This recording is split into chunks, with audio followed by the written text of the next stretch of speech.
Alright, here's a strange bit of video that I'm going to throw together. I bought this saw. This is a tile saw from Harbor Freight. And I know Harbor Freight makes shit, and I don't care. Now, the point of the story is I need a saw here in this little tiny bedroom. I'm not allowed to bring it into the living room. My roommate and I agreed. No, like, workshop in the living room. Fine. So I was going to buy a chop saw. I've always had a chop saw to chop things, to build the boom box and everything. I had a big 12-inch DeWalt chop saw. Well, sliding compound miter saw. And they're a terrible shape. I read a whole article on how it doesn't matter what size you have, a fucking 7-inch or an 8-inch or a 10-inch or a 12-inch. They're all the exact same dimensions and cut the exact same thing. So okay, let's do something different and better. Because everything I do should be different and better. So I went to Harbor Freight. I picked up this tile saw. And the reason I picked this up and not a chop saw is because the blade will move 25 inches.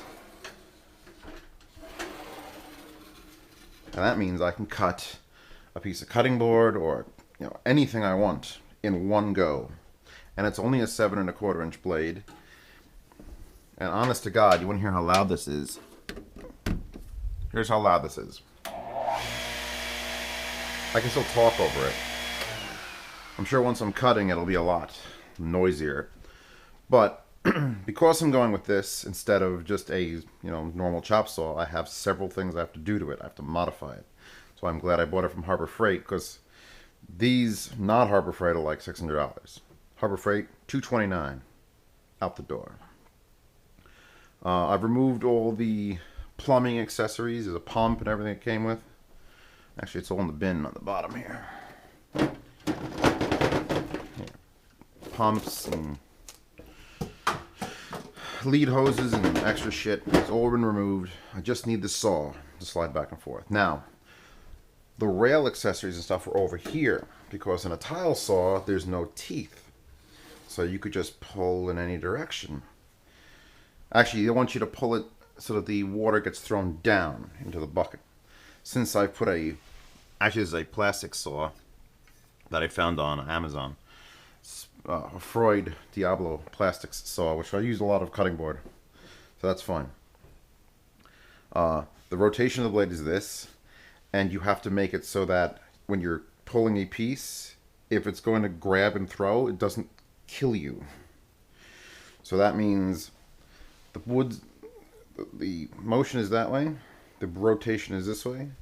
This is where that piece of wood needs to go, just like on a chop saw. You hold it against the back and you cut through, and it spins this way. It spins with the bottom towards the piece.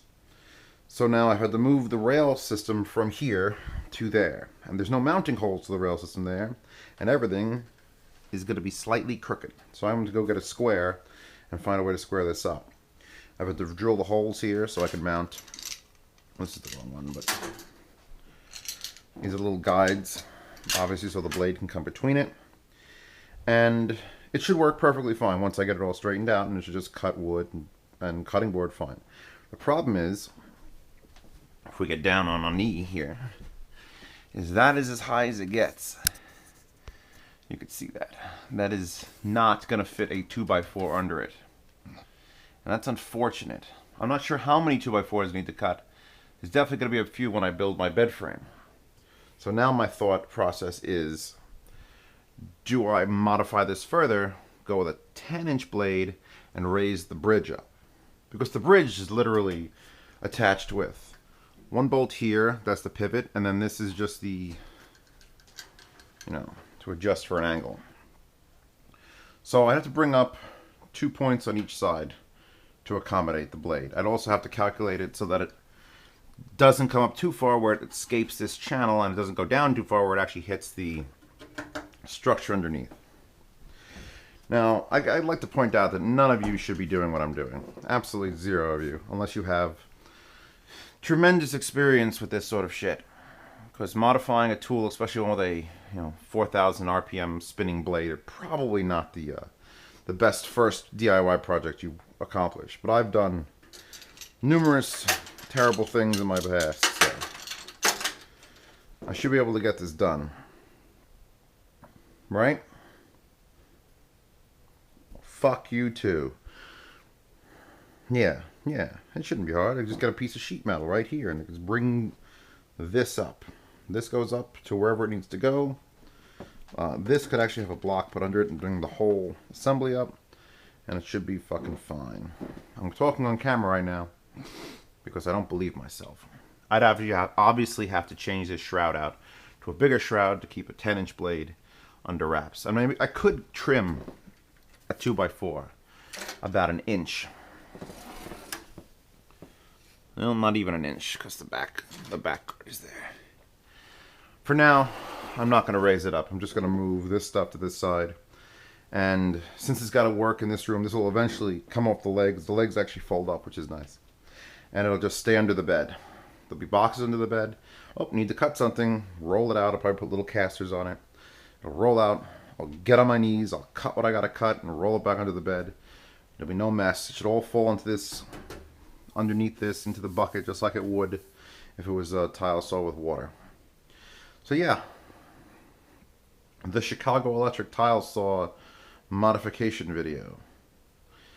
Still in my mind better than a chop saw. Even if it can't do a... actually, they had a bigger one there that was a combination chop tile. But that was bigger. That was just fucking bigger. It was a smaller one, but this one was better built. I'll come back to this when I either lose a hand or have figured other things out.